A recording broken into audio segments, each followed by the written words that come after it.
Oi, pessoal! Hoje eu vou continuar a leitura do livro A Revolução dos Bichos, de George Orwell, ok? Eu tinha parado, na última leitura que eu fiz, eu tinha parado no capítulo 4 do livro, na página 33. Então hoje eu vou continuar a partir do capítulo 5, tá? Página 34, vou tentar ler aí até a página... até a página... Eu tinha prometido que seria até a página 63, tá? No capítulo 8 do livro. O livro tem 96 páginas, então acredito eu que eu vou finalizar esse livro aí na terceira leitura, no terceiro vídeo que eu fizer aqui para o YouTube, tá bom? Vamos lá então, capítulo 5. Com o avançar do inverno, Molly se tornou cada vez mais problemática. Todas as manhãs ela se atrasava para o trabalho e se justificava dizendo que havia perdido a hora. Também se queixava de dores misteriosas, embora seu apetite fosse excelente. Ao menor pretexto, fugia do trabalho e se dirigia ao açude, onde ficava observando o próprio reflexo na água. Mas corriam rumores sobre uma coisa mais séria. Um dia, quando Molly desfilava alegremente pelo pátio, agitando a longa cauda e mascando um raminho de feno, Clover a chamou de lado. Molly, tem uma coisa muito importante para lhe dizer. Hoje de manhã eu a vi espiando por cima da cerca que divide a fazenda dos animais da fazenda Foxwood. Vi também um dos empregados do Sr. Pilkington, aliás, do lado de lá. Eu estava distante, mas tenho quase certeza de que ele conversava com você, que o deixou afagar seu focinho. O que significa isso, Molly? Ele não estava lá e não deixei que fizesse nada. Não é verdade? Gritou Molly, começando a saltar e patear o chão. Molly, olhe para mim. Você me dá sua palavra de honra de que aquele homem não estava afagando seu focinho? Não é verdade, repetiu Molly, mas sem conseguir encarar Clover. No instante seguinte, ela firmou os cascos e galopou para o campo a toda velocidade. Uma ideia ocorreu a Clover. Sem dizer nada aos demais, foi até a baia de Molly e, usando a pata, revirou a palha. Escondidos ali estava uma pilha de torrões de açúcar e um punhado de fita de variadas cores. 3 dias depois, Molly desapareceu. Durante semanas, nada se soube do paradeiro dela, mas depois os pombos contaram que a tinham visto do outro lado de Willingdon, atrelada a uma charrete muito chique, pintada de vermelho e preto, estacionada em frente a um bar. Um homem gordo e de rosto rosado, vestindo calça xadrez e polainas, e parecendo ser o gerente, fazia carinho nela e lhe oferecia torrões de açúcar.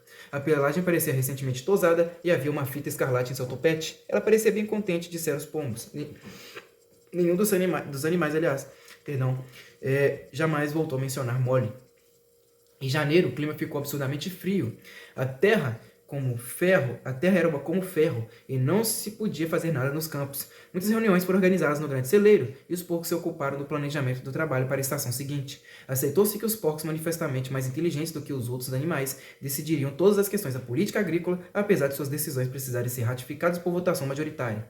Este arranjo teria funcionado bastante bem se não fossem as disputas entre Snowball e Napoleon. Aqueles dois discordavam em todos os pontos em que era possível haver um desacordo. Se um deles sugerisse plantar cervado em uma área maior, era certo que o outro exigiria uma área maior semeada com aveia, e se um dissesse que tal ou tal campo era adequado para repolhos, o outro iria declarar que o dito campo era inútil para qualquer coisa que não fossem tubérculos.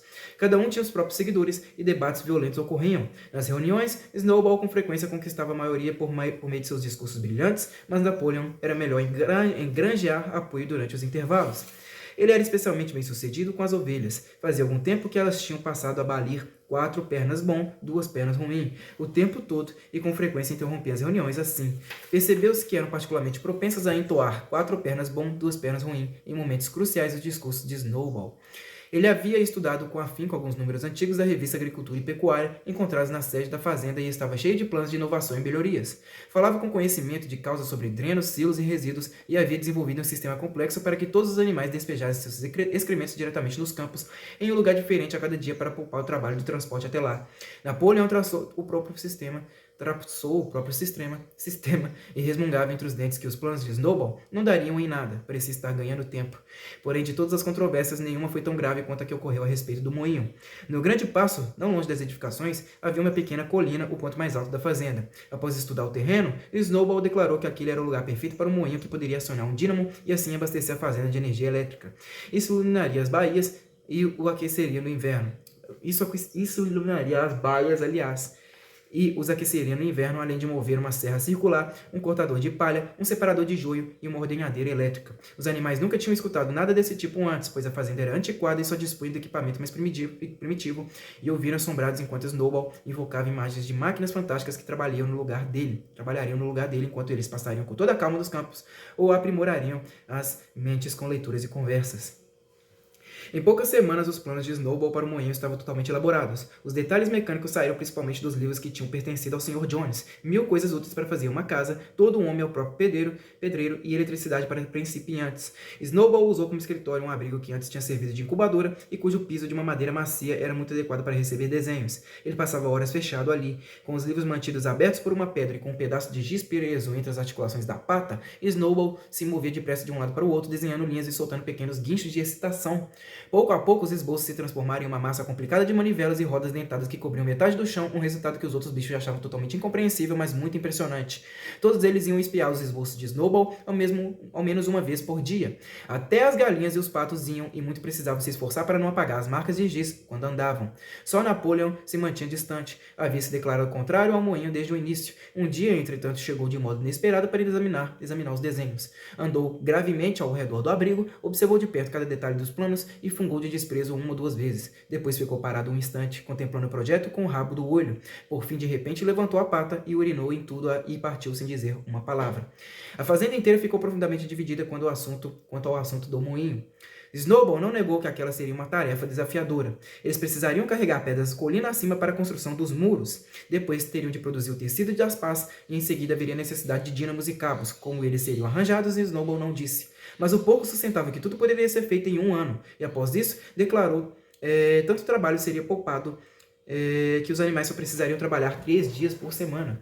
Napoleão, por sua vez, argumentava que a maior necessidade do momento era aumentar a produção de comida e que, se eles desperdiçassem tempo na construção de um moinho, acabariam morrendo de fome.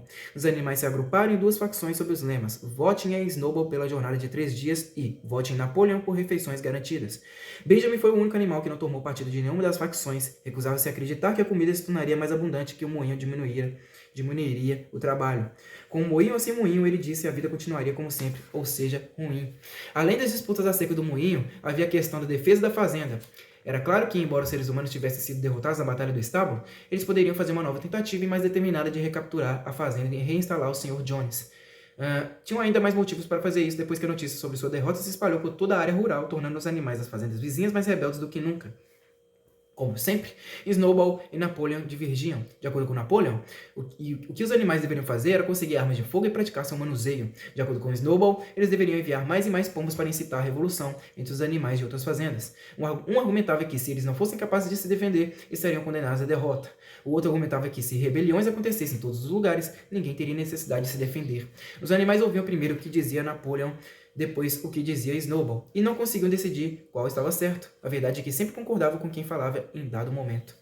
Por fim, chegou o dia em que os projetos de Snowball ficaram prontos. Na reunião do domingo seguinte, o tema de começar ou não o trabalho no moinho seria posto em votação. Quando os animais estavam reunidos no grande celeiro, Snowball se pôs de pé e, embora interrompido algumas vezes pelo barulho das ovelhas, apresentou suas razões em defesa da construção do moinho. Depois, Napoleon se levantou para contra-argumentar. Disse com muita calma que o moinho era uma bobagem que se aconselhava e que aconselhava que ninguém votasse a favor da construção, e logo se sentou de novo. Tinha falado por parcos 30 segundos e parecia quase indiferente quanto ao resultado que iria obter. Diante disso, Snowball se levantou de um salto e, gritando para que as ovelhas que tinham recomeçado a balir ficassem quietas, explodiu em um apelo apaixonado em favor do moinho. Até aquele momento, os animais tinham se dividido quase meio a meio em suas simpatias, mas em um instante a eloquência de Snowball os conquistou. Com frases inspiradas, ele descreveu como a fazenda dos animais poderia ficar quando o trabalho sórdido fosse retirado do lombo dos bichos. Sua imaginação estava agora muito além dos cortadores de palha e extratores de rabanetes. A eletricidade, ele disse, poderia colocar em funcionamento debulhadoras, arados, rastelos, laminadores, segadeiras e enfardadeiras, além de dotar todas as baias de luz própria, água fria e quente e aquecimento. Quando ele acabou de falar, não restava dúvida sobre como seria a votação, mas bem nessa hora Napoleon ficou de pé e, olhando de soslaio para Snowball, soltou um guincho agudo de um tipo que ninguém ali ouvira antes. Com isso, chegou lá de fora um latido horrível, e 9 cachorros enormes usando coleiras com taxas de metal entraram correndo no celeiro. Partiram diretamente contra Snowball, que mal teve tempo de fugir de seu lugar e evitar as mandíbulas que se fechavam. No instante seguinte, ele partiu com os cães em seu encalço. Surpresos e temerosos demais para falar, Os animais se reuniram junto da porta para assistir à perseguição. Snowball corria pelo grande passo que levava à estrada. Corria como só um porco consegue correr, mas os cachorros estavam em seus calcanhares. De repente ele escorregou e parecia inevitável que fosse apanhado. Mas então se levantou e correu mais depressa do que nunca. Mas em seguida os cachorros ganharam terreno e se aproximaram mais uma vez. Um deles chegou a fechar os dentes no rabicó de Snowball, mas o porco o sacudiu e desviou no último segundo. Então fez um esforço extra e, ao conseguir uma vantagem de poucos centímetros, enfiou-se em um buraco na cerca que não mais foi visto. Silenciosos e apavorados, os animais retornaram ao celeiro. Logo depois, os cachorros voltaram. Primeiro, ninguém conseguia imaginar de onde aquelas criaturas tinham surgido, mas não demorou para que a dúvida se resolvesse. Eram os filhotes que Napoleão tinha tirado das mães e criado em particular. Apesar de não estarem ainda totalmente crescidos, os cães eram imensos e tinham uma aparência feroz, como a dos lobos. Mantiveram-se perto de Napoleão. Observou-se que abanavam o rabo para ele do mesmo jeito como os outros cachorros costumavam fazer para o Sr. Jones. Napoleão, acompanhado dos cachorrões, subiu então na plataforma elevada onde antes Major havia se posicionado para fazer seu discurso. Anunciou que dali em diante as reuniões das manhãs de domingo não aconteceriam mais. Eram desnecessárias, ele disse, e um desperdício de tempo. No futuro, todas as questões relativas ao trabalho na fazenda seriam decididas por um comitê especial de porcos, presidida por ele mesmo. Eles se reuniriam em privado, aliás, e depois comunicariam as decisões para os outros. Os bichos ainda iriam se reunir nas manhãs de domingo para saudar a bandeira, cantar animais da Inglaterra e receber as ordens da semana, mas não haveria mais debates. Apesar do choque que a expulsão de Snowball havia provocado, os animais ficaram desanimados diante do anúncio. Diversos entre eles teriam protestado se tivesse conseguido encontrar os argumentos certos. Até mesmo Boxer estava vagamente perturbado. Jogou as orelhas para trás, agitou o topete algumas vezes e tentou dominar seus pensamentos, mas acabou não conseguindo pensar em nada para dizer. Alguns dos porcos, porém, eram mais articulados. 4 leitões da fileira da frente verbalizaram guinchos de desaprovação e todos os 4 se levantaram e começaram a falar ao mesmo tempo. De repente, os cachorros sentados ao redor de Napoleão soltaram rosnados profundos e ameaçadores. Então os jovens se calaram e se sentaram. Daí as ovelhas irromperam em um poderoso balido e, de 4 pernas bom, 2 pernas ruim, que continuou por quase um quarto de hora e puseram fim a qualquer possibilidade de discussão. Mais tarde, Squealer foi despachado para explicar o novo arranjo para todos na fazenda. Camaradas, creio que todos os animais aqui reconhecem o sacrifício que a camarada Napoleão fez ao assumir esse trabalho extra. Não pensem, camaradas, que a liderança é um prazer. Ao contrário, é uma responsabilidade profunda e séria. Ninguém acredita com mais firmeza do que o camarada Napoleão, que todos os bichos são iguais. Ele ficaria mais do que feliz em deixar que vocês tomassem as próprias decisões. Mas algumas vezes vocês poderiam tomar as decisões erradas, camaradas. Então o que aconteceria? Suponham que decidissem seguir Snowball e aquele delírio sobre o moinho. E Snowball, que, como sabemos agora, não passava de um criminoso. Ele lutou bravamente na batalha do estábulo, disse alguém. Bravura não basta, retorquiu Squealer. Lealdade e obediência são mais importantes. E quanto à batalha do estábulo, acredito que chegará o tempo em que vamos descobrir que o papel desempenhado por Snowball foi bastante exagerado. Disciplina, camaradas. Disciplina de ferro. Esta é a palavra de ordem para hoje. Um passo em falso e nossos inimigos cairão sobre nós. É claro, camaradas, que vocês não querem o Jones de volta, certo? Aquele argumento era irrespondível. Era óbvio que os animais não queriam o Jones de volta. Se a manutenção dos debates dominicais poderia favorecer o retorno dele, então os debates deveriam ser suspensos. Boxer, que neste intervalo havia tido o tempo necessário para refletir, verbalizou o sentimento geral ao dizer: seu camarada Napoleão diz, deve estar certo. E dali em diante ele adotou a máxima: Napoleão está sempre certo. Em acréscimo ao seu lema particular, vou trabalhar mais ainda. Àquela altura, o clima tinha melhorado e o cultivo da primavera, aliás, começara. O abrigo onde Snowball havia expulsado seus projetos para o moinho fora trancado e presumiu-se que os desenhos tivessem sido apagados do chão. Todo domingo de manhã, às 10 horas, os animais se reuniam no celeiro para receber as ordens da semana. O crânio do velho major, agora sem vestígios de carne, foi desenterrado do pomar e instalado sobre um toco na base do mastro, ao lado da arma. Após o hasteamento da bandeira, exigia-se dos animais que passassem em fila e com modos reverentes diante do crânio, antes de entrarem no celeiro. Agora eles já não se sentavam mais todos juntos, como faziam no passado. Napoleão, Squealer e um outro porco chamado Minimus, que tinham um talento admirável para compor canções e poemas, sentavam na frente da plataforma elevada com os 9 cachorros formando um semicírculo em volta deles e os outros porcos acomodados atrás. O resto dos animais sentava-se de frente para eles no espaço principal do celeiro. Napoleão lia as ordens da semana em um estilo militar áspero e depois de cantarem Animais da Inglaterra uma única vez, os animais se dispersavam. No terceiro domingo após a expulsão de Snowball, foi com grande surpresa que os animais ouviram Napoleão anunciar que o moinho seria construído, afinal. Ele não apresentou nenhum motivo para ter mudado de ideia, simplesmente informou os bichos que a tarefa extra significaria um trabalho bastante árduo. Talvez, inclusive, fosse necessário reduzir as rações. Os planos, no entanto, estavam totalmente feitos, tudo contemplado até o último detalhe. Um comitê especial de porcos havia se debruçado sobre o projeto nas 3 semanas anteriores. Estimava-se que a construção do moinho, enriquecida por várias melhorias, levaria 2 anos. Naquela noite, Squealer explicou em particular para os outros bichos que Napoleon jamais fora de fato contra o moinho. Ao contrário, defenderam desde o começo. O plano que Snowball havia rascunhado no chão do abrigo, alegou, fora roubado dos documentos de Napoleon. O moinho era, na verdade, uma criação do próprio Napoleon. Mas então perguntou a alguém por que ele tinha falado com tanta veemência contra o plano. Squealer fez uma expressão astuta e respondeu que ali estava a perspicácia de Napoleon. Ele parecera se opor ao moinho simplesmente como manobra para se livrar de Snowball, que tinha um feitio perigoso e era má influência. Agora que Snowball estava fora do caminho, o plano poderia avançar sem interferência dele. Aquilo, acrescentou Squealer, era o que se chamava de tática, e repetiu algumas vezes. Tática, camaradas, tática, saltando de um lado para o outro, agitando o rabicó e rindo alegremente. Os animais não sabiam muito bem o que aquela palavra significava, mas Squealer falava de um jeito tão convincente que os outros acabaram aceitando a explicação, sem mais questionamentos.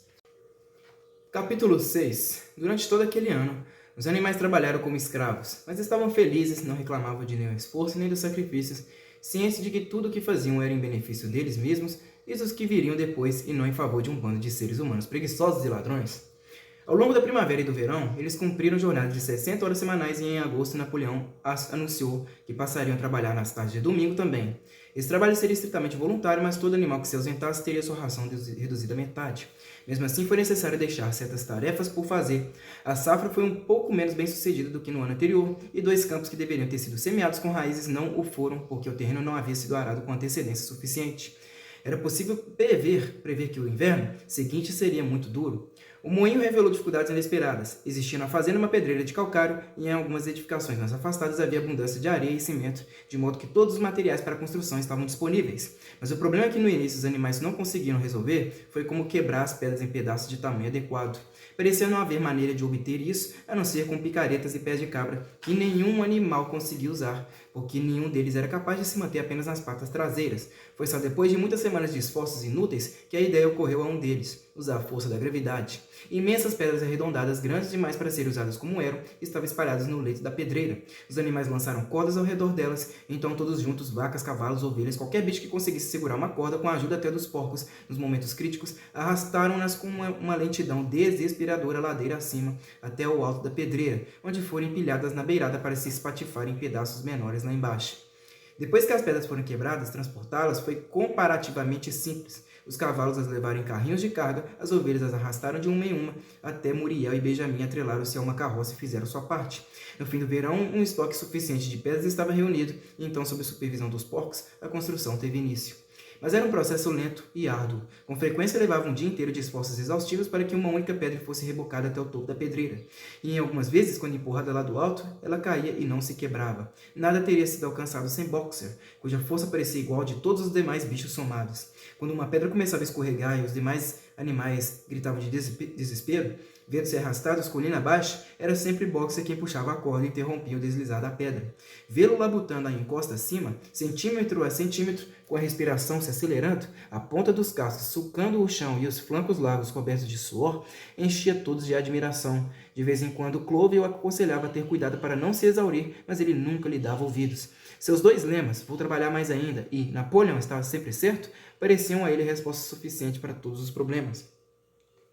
Boxer combinou com o galo que o despertasse 3/4 de hora mais cedo pela manhã, em vez de meia hora. E em esses momentos de folga, que naquele tempo já não eram muitos, ele ia sozinho à pedreira, recolhia um lote de pedras partidas e o transportava sem ajuda até o local do moinho.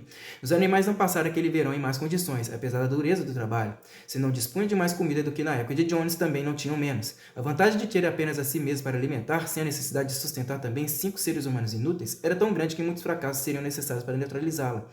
E em muitos aspectos do método animal de fazer as coisas era mais eficiente e poupava muito trabalho. Tarefas como a eliminação das ervas daninhas, por exemplo, podiam ser executadas com rigor impossível aos seres humanos, e como nenhum animal roubava, era desnecessário instalar cercas que separassem o pasto do terreno arável, poupando assim todo o trabalho de manutenção das cercas e dos portões. Apesar disso, conforme o verão chegava ao fim, começou a haver muita escassez não prevista. Havia necessidade de óleo de parafina, pregos, cordas, biscoitos para os cachorros e ferro para as ferraduras, e nada daquilo podia ser produzido na fazenda. Mais tarde passou a haver carência de sementes e adubo artificial, além de várias ferramentas e, por fim, do maquinário para o moinho. Como tudo aquilo seria conseguido, ninguém era capaz de imaginar. Certo domingo de manhã, quando os animais estavam reunidos para receber as ordens da semana, Napoleão anunciou que tinha adotado uma nova política. Dali em diante, a fazenda dos animais faria negócio com as fazendas vizinhas, não com intenções comerciais, é claro, mas simplesmente como forma de obter certos materiais urgentemente necessários.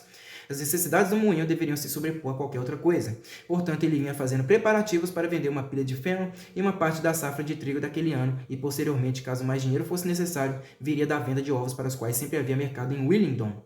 As galinhas, disse Napoleão, deveriam saudar esse sacrifício como sendo sua contribuição especial para a construção do moinho. Mais uma vez, os animais tiveram consciência de um ligeiro desconforto. Nunca tratar com seres humanos, nunca fazer comércio, nunca usar dinheiro. Essas resoluções não estavam entre as primeiras a serem aprovadas depois da reunião triunfal na sequência da expulsão de Jones. Todos os animais se lembravam da aprovação dessas resoluções, ou ao menos achavam que se lembravam. Os 4 leitões que haviam protestado quando Napoleão aboliu as reuniões, elevaram as vozes timidamente, mas foram silenciados de imediato por um rosnado tremendo dos cachorros. Depois, como de costume, as ovelhas começaram a balir. 4 pernas bom, 2 pernas ruim, e a estranheza do momento se dissipou. Por fim, Napoleão levantou a pata para pedir silêncio e anunciou que já tinha feito os preparativos. Não seria necessário que nenhum dos animais entrasse em contato com seres humanos, o que seria claramente muitíssimo indesejável. Ele pretendia assumir pessoalmente todo o fardo. Um tal senhor Whymper, advogado residente em Willingdon, havia concordado em atuar como intermediário entre a fazenda dos animais e o mundo exterior e visitaria a fazenda toda segunda-feira de manhã para receber instruções. Napoleão encerrou o discurso com o habitual grito: "Vida longa à fazenda dos animais!" E após cantarem Animais da Inglaterra, os bichos foram dispensados. Mais tarde, Squealer fez um grito pela fazenda para tranquilizar os animais.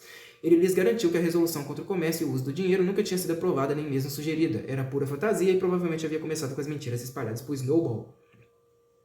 Alguns animais ainda se sentiam um tanto em dúvida. Mas Squealer lhes perguntou ardilosamente: "Vocês têm certeza de que isso não foi um sonho, camaradas? Tem algum registro dessa tal resolução? Ela está escrita em algum lugar?" E como era indiscutivelmente verdade que nada do tipo existia por escrito, os animais foram persuadidos de que estavam enganados. Toda segunda-feira, o Sr. Whymper,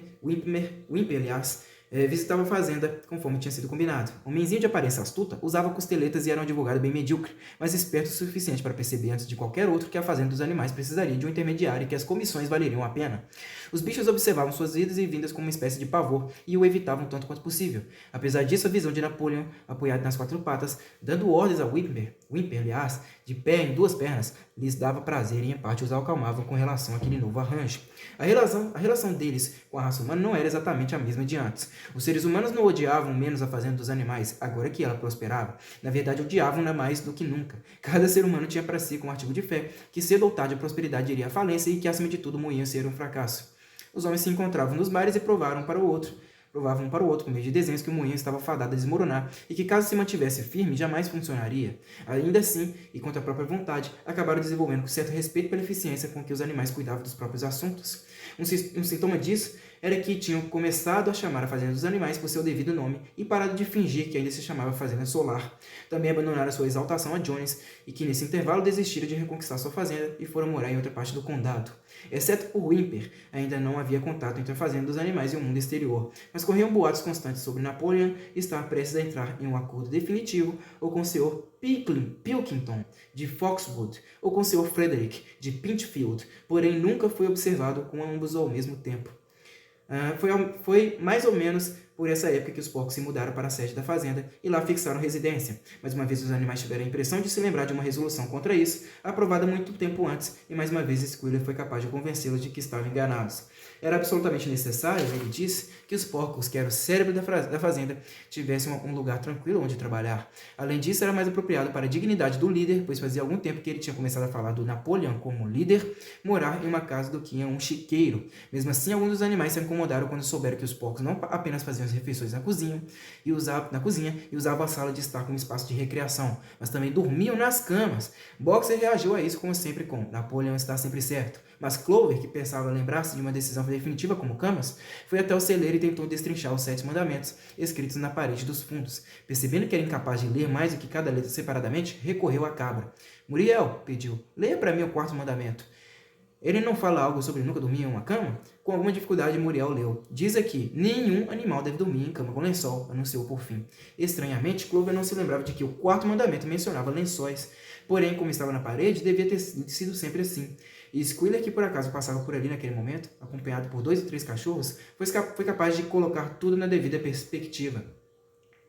Ah, camaradas, então vocês ouviram que os porcos agora estão dormindo nas camas das 7? E por que não? Vocês não achavam, claro, que existia uma regra contra camas? Uma cama é simplesmente um lugar onde se dorme. Bem analisadas as coisas, um monte de palha em uma baia é uma cama. A regra era contra lençóis. Isso sim é uma invenção humana. Nós tiramos os lençóis das camas da sede e dormimos entre cobertores. Nós tiramos os lençóis das camas...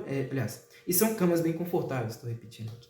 E são camas bem confortáveis, mas não mais confortáveis do que precisamos. Eu lhes asseguro, camaradas, com todo o trabalho intelectual que fazemos atualmente. Vocês não desejam nos roubar do nosso repouso, não é, camaradas? Vocês não nos querem cansados demais para cumprir nossos deveres, certo? E certamente nenhum de vocês quer ver o Jones aqui de volta, não é? Os animais garantiram imediatamente que não, e nada mais foi dito sobre os porcos dormirem nas camas da sede. E quando alguns dias mais tarde foi anunciado que dali em diante os porcos acordariam pela manhã 1 hora mais tarde do que os outros animais, nenhuma reclamação foi feita sobre isso também. O outono chegou e os animais estavam cansados, mas felizes. Tinham tido um ano duro, e mesmo com a venda de uma parcela do feno e do milho, os estoques de comida para o inverno não eram exatamente abundantes, mas o moinho compensava tudo. Estava quase na metade agora. Depois da colheita, houve um período de clima seco e claro, e os animais labutaram com mais afinco do que nunca, raciocinando que bem valeria a pena todo aquele esforço de carregar pedra de um lado a outro durante o dia inteiro, se isso significasse subir a parede mais 1 metro. Boxer trabalhava até mesmo à noite durante uma ou 2 horas à luz da lua. Em seus momentos de lazer, os bichos andavam ao redor do moinho, semi-acabado, admirando a firmeza e a perpendicularidade das paredes, maravilhados por terem sido capazes de construir uma coisa tão imponente. Só o velho Benjamin se recusava a ficar entusiasmado com o moinho, apesar de, como sempre, não dizer nada além daquela observação enigmática sobre burros viverem bastante. Novembro chegou trazendo ventos sudeste furiosos. A construção precisou parar, porque estava úmida demais para preparar o cimento. Por fim, certa noite, a ventania estava tão violenta que as edificações da fazenda tremeram nas bases e diversas telhas saíram voando do telhado do celeiro. As galinhas acordaram berrando de pavor, porque todas haviam ao mesmo tempo sonhado que uma arma era disparada ao longe. Pela manhã, os animais saíram de suas baias, e descobriram que o mastro tinha sido derrubado e que o olmo no início do pomar fora arrancado como se fosse um rabanete. Tinham acabado de notar isso quando um grito desesperado irrompeu da garganta de todos. Uma visão terrível se estendia à sua frente. O moinho estava em ruínas. De comum acordo, eles correram para o local. Napoleon, que raramente dava mais que uns poucos passos, correu na frente de todos. Sim, lá estava ele, o fruto de tantos esforços, arrasado até a fundação. As pedras que com tanto custo eles tinham quebrado e carregado, espalhadas por todo lado. Incapazes de falar, todos ficaram olhando pesarosos para as pedras em desordem. Napoleon andava de um lado para o outro em silêncio, de vez em quando farejando o chão. O rabicó estava esticado e balançava rígido, o que indicava intensa atividade mental. De repente ele parou como se tivesse tomado uma decisão. Camaradas, disse calmamente, vocês sabem quem é o responsável por isso? Vocês sabem que é o inimigo que na calada da noite veio aqui e derrubou o nosso moinho?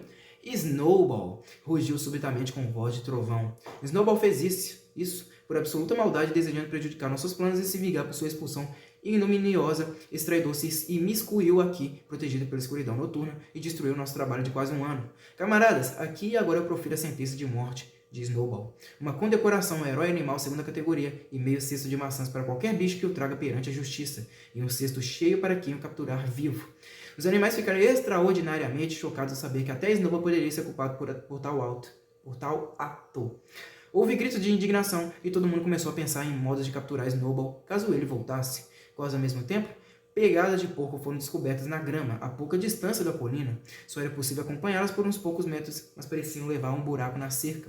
Napoleon inspirou profundamente diante delas e declarou que pertenciam a Snowball. Opinou que Snowball tinha provavelmente vindo da direção da fazenda Foxwood.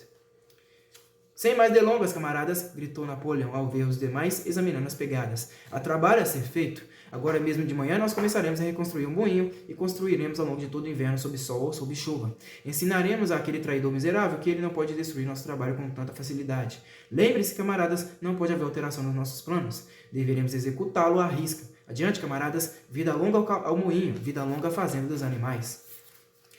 Capítulo 7. Foi um inverno cruel. Ao clima tempestuoso, seguiram-se granizo e neve e depois uma geada forte que não cedeu até quase o fim do fevereiro. Os animais prosseguiram o melhor que puderam com a reconstrução do moinho, cientes de que o mundo lá fora os observava e que os invejosos seres humanos iriam se alegrar e comemorar se o moinho não fosse terminado a tempo. Por despeito, os seres humanos fingiam não acreditar que tinham sido Snowball a destruir o moinho. Eles diziam que a queda se devia ao fato de a estrutura ser muito frágil.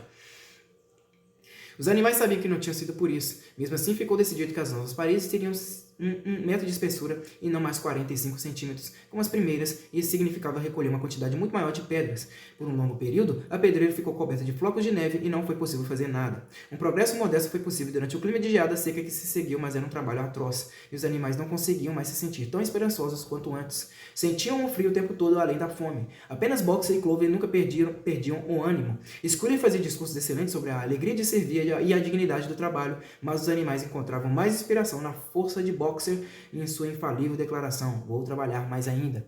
Em janeiro a comida escasseou, a ração de milho foi reduzida, drasticamente anunciou-se que uma ração extra de batata seria providenciada para compensar. Em seguida descobriu-se que a maior parte da safra da batata havia congelado, pois as pilhas não tinham sido protegidas por uma cobertura grossa o suficiente. As batatas se tornaram moles e desbotadas e poucas ainda eram comestíveis. Por vários dias consecutivos os animais não tiveram nada para comer, além de palha e joio. A fome parecia encará-los de perto. Era absolutamente necessário esconder esse fato do mundo externo. Encorajados pelo colapso do moinho, os seres humanos andavam inventando novas mentiras sobre a fazenda dos animais. Mas uma vez dizia-se que os bichos estavam morrendo de inanição e doenças que lutavam continuamente entre si e que haviam recorrido ao canibalismo e ao infanticídio. Napoleão, ciente das consequências negativas que ocorreriam caso a verdadeira situação da comida se tornasse conhecida, decidiu usar o Sr. Whymper para espalhar a impressão oposta. Até então, os bichos haviam tido pouco ou nenhum contato com Whymper em suas visitas semanais. Agora, porém, uns poucos animais escolhidos, a maioria ovelhas, foram instruídos a comentar casualmente na presença dele que as rações tinham ficado maiores. Em complemento, Napoleão ordenou que barris praticamente vazios fossem preenchidos até quase a borda com areia e então completados com o que restava dos grãos e rações. Mediante um pretexto adequado, Whymper foi levado até o galpão dos mantimentos para que visse os barris. Ele foi ludibriado e continuou a relatar ao mundo externo que não havia escassez de comida na fazenda dos animais. Apesar disso, no fim de janeiro ficou evidente a necessidade de obter mais grãos em algum lugar. Naqueles dias, Napoleão raramente aparecia em público. Passava a maior parte do tempo na sede da fazenda, cujas portas eram vigiadas por cães de guarda de aparência feroz. Quando ele afinal surgiu, foi de um jeito pomposo, fazendo-se acompanhar por 6 cachorros que o cercavam muito de perto e rosnavam para qualquer um que se aproximasse demais. Com frequência ele não aparecia nem nas manhãs de domingo, e enviava suas ordens por meio de outros porcos, em geral Squealer. Certo domingo de manhã, Squealer anunciou que as galinhas que tinham acabado de botar de novo precisariam abrir mão de seus ovos. Por meio de Whymper, Napoleão havia aceitado um contrato de 400 ovos por semana. O preço por eles pagaria por grãos e rações suficientes para manter a fazenda até que o verão chegasse e as condições climáticas fossem melhores. Quando ouviram isso, as galinhas carcarejaram terrivelmente. Haviam sido avisadas de que esse sacrifício talvez fosse necessário, mas não tinham acreditado que ele aconteceria de verdade. Estavam se aprontando para chocar as ninhadas de primavera e protestaram dizendo que pegar ovos agora seria assassinato. Pela primeira vez desde a expulsão de Jones, houve algo parecido com um motim. Lideradas por 3 frangas pretas da raça Minorca, as galinhas fizeram um esforço para frustrar as intenções de Napoleão. O método que utilizaram foi voar até as vigas e lá botar os ovos que caíam e se espatifavam no chão. Napoleão agiu depressa e impiedosamente. Ordenou que as rações das galinhas fossem suspensas e decretou que qualquer animal que lhes desse milho, nem que fosse um único grão, seria punido com a morte. Os cães se certificaram do cumprimento da ordem. Por 5 dias as galinhas resistiram, depois capitularam e voltaram aos nichos onde chocavam. Nesse intervalo, 9 galinhas morreram. Os corpos foram enterrados no pomar e espalhou-se notícia de que elas haviam morrido de coccidiose. Whymper, aliás, nada soube do caso, e os ovos eram devidamente entregues e a caminhonete do merceeiro passando na fazenda uma vez por semana para levá-los embora. Durante todo esse tempo, nada mais se soube de Snowball. Boatos dizem que ele estava escondido em uma das fazendas vizinhas, ou Foxwood, ou Pinchfield. Nessa época, a relação de Napoleão com os outros fazendeiros estava um pouco melhor do que antes. Acontece que havia no pátio uma pilha de tábuas estocadas ali 10 anos antes, quando o bosque de faias foi derrubado. A madeira estava em boas condições e Whymper aconselhou Napoleão a vendê-la. Napoleão, porém, hesitava entre os 2 possíveis compradores, incapaz de tomar uma decisão. Observou-se que, sempre que ele parecia a ponto de chegar a um acordo com Frederick, declarava-se que Snowball estava se escondendo em Foxwood, ao passo que quando ele se inclinava em favor de Pilkington, aliás, eu sempre erro esse nome, dizia-se que Snowball estava escondendo em Pinchfield. escondido, aliás. De repente, no início da primavera, uma coisa assustadora foi descoberta. Snowball frequentava a fazenda em segredo durante a noite. Os bichos ficaram tão perturbados que mal conseguiam dormir em suas baias. Todas as noites dizia-se ele invadia a fazenda se arrastando, protegido pela escuridão, e executava todo tipo de maldade. Roubava o milho, tombava os galões de leite, quebrava os ovos, pisoteava os canteiros de sementes, mastigava a casca das árvores frutíferas. Quando alguma coisa corria mal, tornou-se costume atribuí-la a Snowball. Se uma janela se partia ou um cano ficava entupido, era certo que alguém culparia Snowball de ter feito aquilo durante a noite. Quando a chave do galpão de mantimento se perdeu, a fazenda inteira foi convencida de que Snowball a jogara no poço. Curiosamente, todos continuaram a acreditar nisso mesmo depois que a chave extraviada foi encontrada debaixo de um saco de ração. As vacas declararam unanimemente que Snowball se enfiava em suas baias e as ordenhava durante o sono. Os ratos, que tinham causado problemas durante o inverno, foram acusados de conluio com Snowball. Napoleão decretou que haveria uma investigação completa acerca das atividades de Snowball. Acompanhado dos cachorros, ele partiu para um circuito de inspeção cuidadosa pelas construções da fazenda. Os outros animais seguindo a uma distância respeitosa. A cada poucos passos, Napoleão parava e farejava o solo em busca de vestígios das pegadas de Snowball, as quais, segundo disse, conseguia detectar pelo cheiro.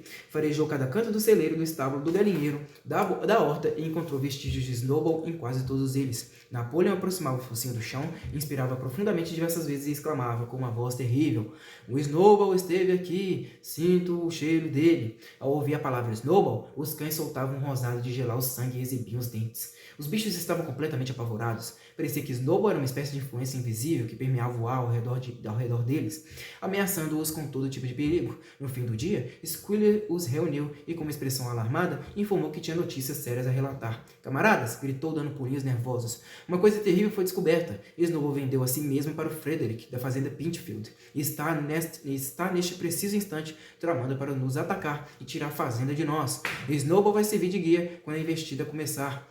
E tem mais, nós achávamos que a revolta do Snowball se devia apenas à sua vaidade e à sua ambição, mas nos enganamos, camaradas. E sabe qual foi a verdadeira razão? Snowball estava aliado a Jones desde o princípio. Ele foi o agente secreto do Jones todo esse tempo. Tudo isso foi provado por documentos que ele deixou para trás e que nós acabamos de descobrir. Na minha opinião, isso explica muita coisa, camaradas, pois nós não vimos com nossos próprios olhos como ele tentou, felizmente sem sucesso, que fôssemos derrotados e destruídos na batalha do estábulo." Os animais ficaram estupefatos. Aquilo era uma maldade que ultrapassava muitíssimo a destruição do moinho provocado por Snowball, mas levou alguns minutos antes que eles conseguissem absorver tudo aquilo. Todos achavam que se lembravam, de como tinham visto Snowball se lançando à frente deles na batalha do estábulo, como ele tinha combatido e encorajado os demais a todo momento, como não hesitaram um minuto, nem mesmo quando as balas da arma de Jones o feriram nas costas. No começo foi um pouco difícil entender como tudo isso se encaixava com a notícia de ele ser aliado de Jones. Até Boxer, que raramente fazia perguntas, ficou confuso. Deitou-se, recolheu as patas dianteiras sobre o corpo, fechou os olhos e com grande esforço conseguiu colocar seus pensamentos em palavras. "Eu não acredito nisso", falou. "Snowball lutou bravamente na batalha do estábulo. Eu mesmo vi. E nós não demos para ele a herói animal primeira categoria logo em seguida? Este foi o nosso erro, camarada, pois sabemos agora porque tudo está anotado nos documentos secretos que encontramos que na realidade Snowball tentava nos levar à derrota." "Mas ele foi ferido", disse Boxer. "Todos nós vimos o sangue escorrendo." "Aquilo era parte da encenação", gritou Squealer. "Os tiros do Jones só provocaram arranhões. Eu provaria isso agora mesmo na letra dele se vocês soubessem ler. O plano era que Snowball, no momento crítico, daria um sinal de recuo e fuga para o campo inimigo. E ele quase conseguiu. Eu chego mesmo a afirmar, camaradas, que ele teria conseguido se não fosse pelo nosso heróico líder, o camarada Napoleão. Vocês não se lembram como no mesmo instante que seu Jones e seus homens entraram no pátio, o Snowball de repente se virou e fugiu, e que muitos animais foram atrás? E vocês não se lembram também que foi bem nessa hora, quando o pânico se espalhara e tudo parecia perdido, que o camarada Napoleão avançou de um pulo, gritou 'Morte à humanidade!' e enterrou os dentes na perna do Jones? Com certeza vocês se lembram disso, hein, camaradas?" exclamou Squealer, remexendo-se. Quando Squealer descrevia a cena com imagens tão vívidas, os animais tinham a impressão de que se lembravam. Fosse como se fosse, ele se lembrava de que em um momento crítico da batalha, Snowball tinha se virado para fugir, mas Boxer ainda estava um pouco incomodado. "Não acredito que Snowball fosse um traidor no começo", disse por fim. "O que ele fez desde então é diferente, mas eu acredito que na batalha do estábulo ele era um bom camarada."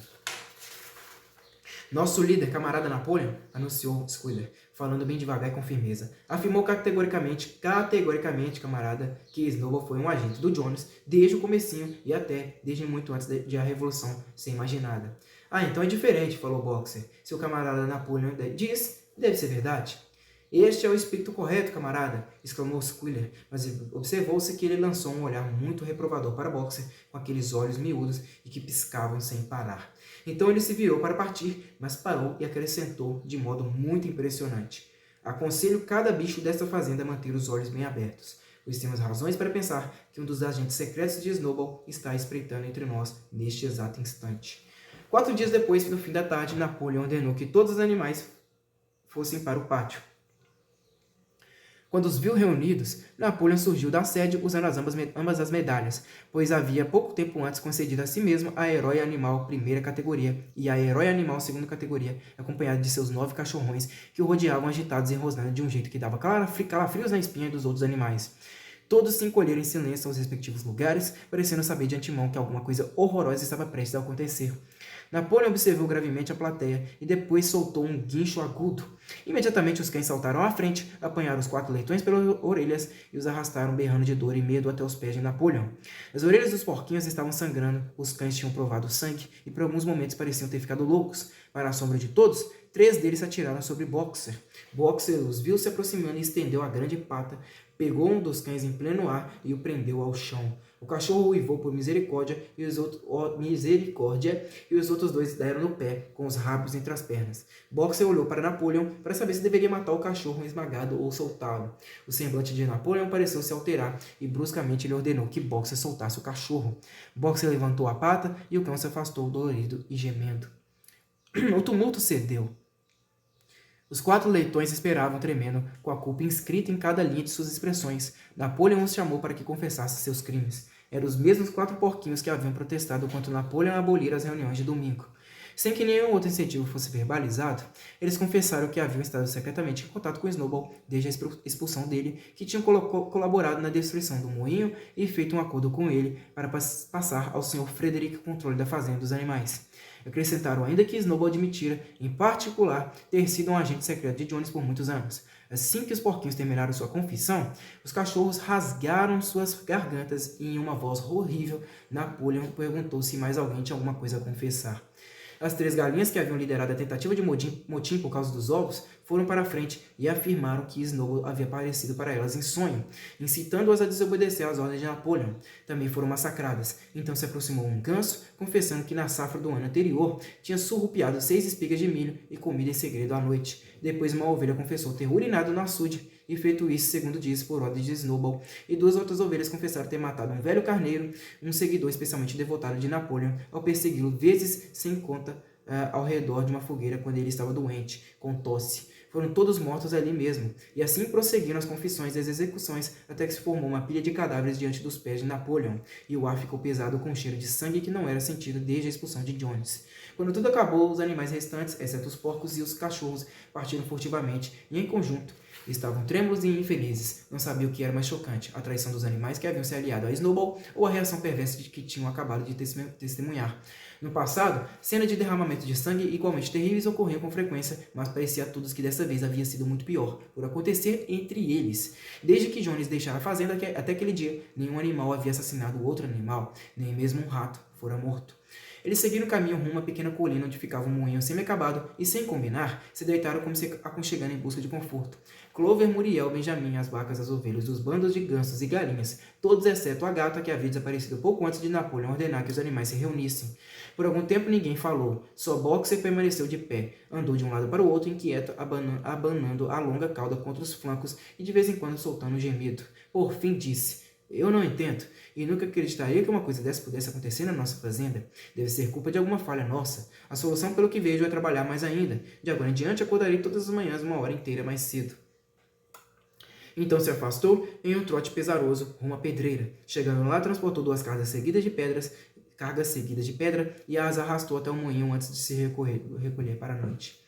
Os animais se alinharam ao redor do Clover, sem dizer nada. A colina onde estavam deitados proporcionava uma visão ampla de toda a zona rural. A maior parte da fazenda dos animais estava ao alcance da vista. O grande pasto que chegava até a estrada principal, o campo de feno, o bosque, o açude, os campos arados onde o trigo novo era grosso e verde e os telhados vermelhos das construções, com espirais de fumaça saindo das chaminés. Era um entardecer claro de primavera. O gramado e as sebes estavam banhados pelos raios dourados do sol. Nunca a fazenda, e com uma espécie de surpresa eles se lembraram de que era a fazenda deles, cada centímetro lhes pertencia, tinha parecido aos animais um lugar tão encantador.